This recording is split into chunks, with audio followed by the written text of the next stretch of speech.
This is an exercise that can help us build more access to the witnessing part of us.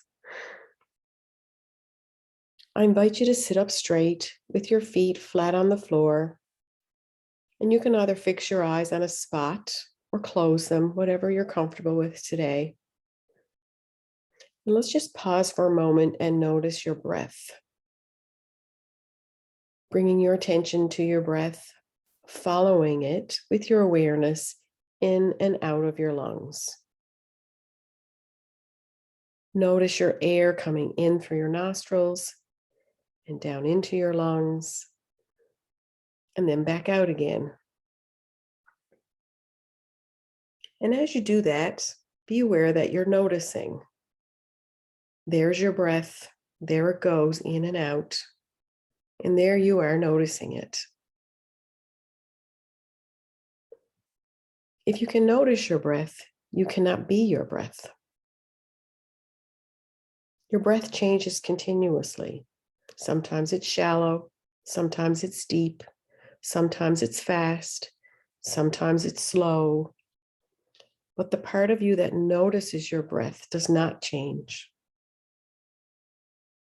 When you were a child, your lungs were so much smaller, but the you who could notice your breathing as a child is the same as the you who notices it now, today. Now, this whole concept might get your mind whirling and analyzing and debating. So let's take a step back and notice, what are you thinking? And where are your thoughts? Where do they seem located? Are they close to you, front of you, above your head? Are they moving or still? Are they pictures or words? Are they voices? And as you notice your thoughts, be aware that you are noticing. There go your thoughts. And there you are noticing them. If you can notice your thoughts, you cannot be your thoughts. Just like your breath, your thoughts change continually. Sometimes they're true, sometimes they're false, sometimes they're positive, sometimes they make us feel good, sometimes they're negative, sometimes they make us feel bad, sometimes they're happy, and sometimes they're sad. But the part of you that notices your thoughts does not change. When you were a child, your thoughts were so very different than they are today. But the you who could notice your thoughts as a child is the same you that notices them now.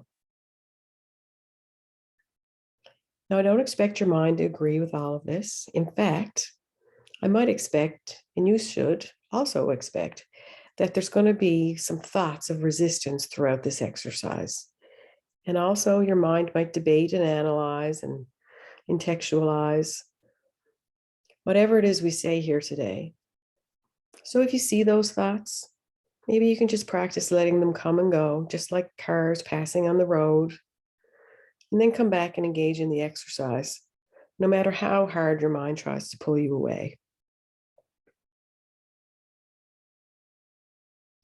Now let's notice your body and how you're sitting and where you're sitting.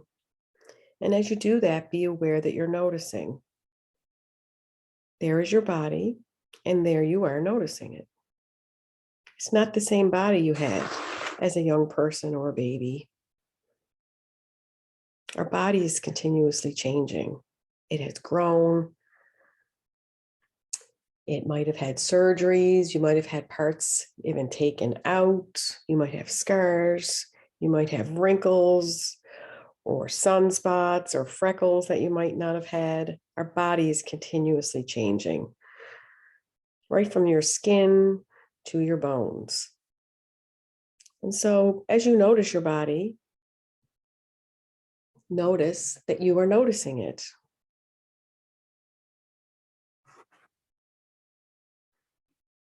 And even as a young person or a child, when you looked in the mirror, your reflection was different than it is today. But the you who can notice the reflection is the same, that part of you that noticed your reflection today. Now quickly scan your body from your head to your toe. And maybe we can stop and notice if we might be having any different feelings or sensations.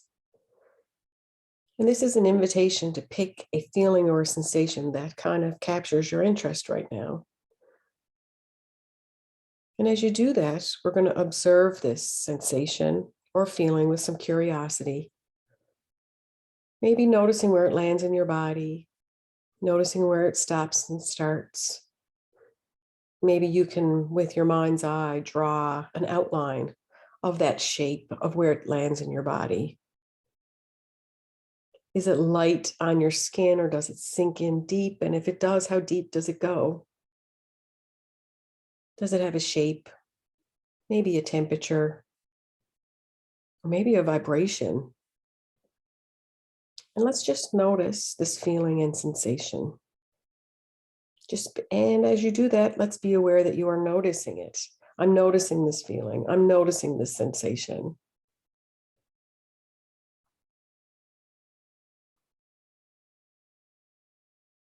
Your feelings and sensations change continuously too. Sometimes you feel happy, sometimes you feel sad, sometimes you feel healthy, sometimes you feel sick, sometimes we feel stressed, sometimes we're relaxed. But the part of you that notices your feelings doesn't change.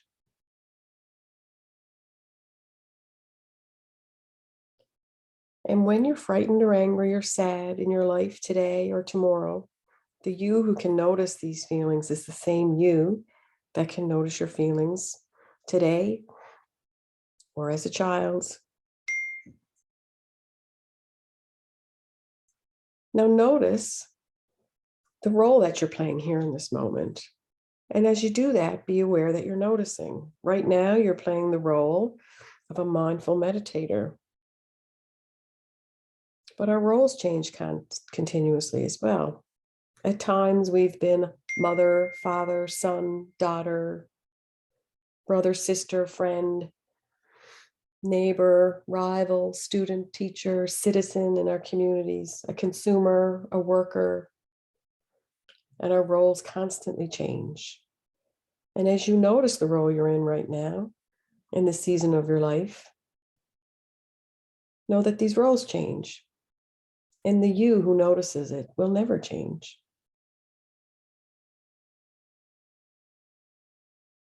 It's the same you that noticed the roles that you were in when you were very young.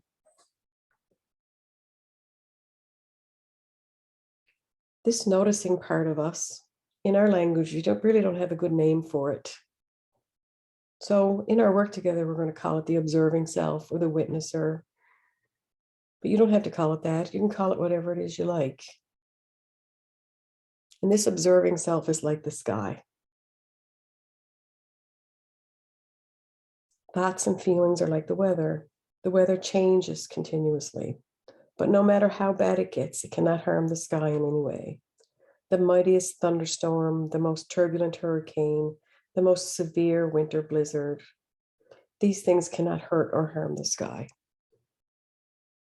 And no matter how bad the weather is, the sky always has room for it. And sooner or later, the weather always changes. Sometimes we forget that the sky is there, but it's still there. And sometimes we can't see the sky because it's obscured by the clouds. But if we rise high enough above the clouds, even the thickest, darkest thunderclouds, sooner or later, we will reach a clear sky, stretching out in all directions, boundless and pure. More and more, you can learn to access this part of you, a safe space inside from which to observe and make room for any thoughts, feelings, and emotions.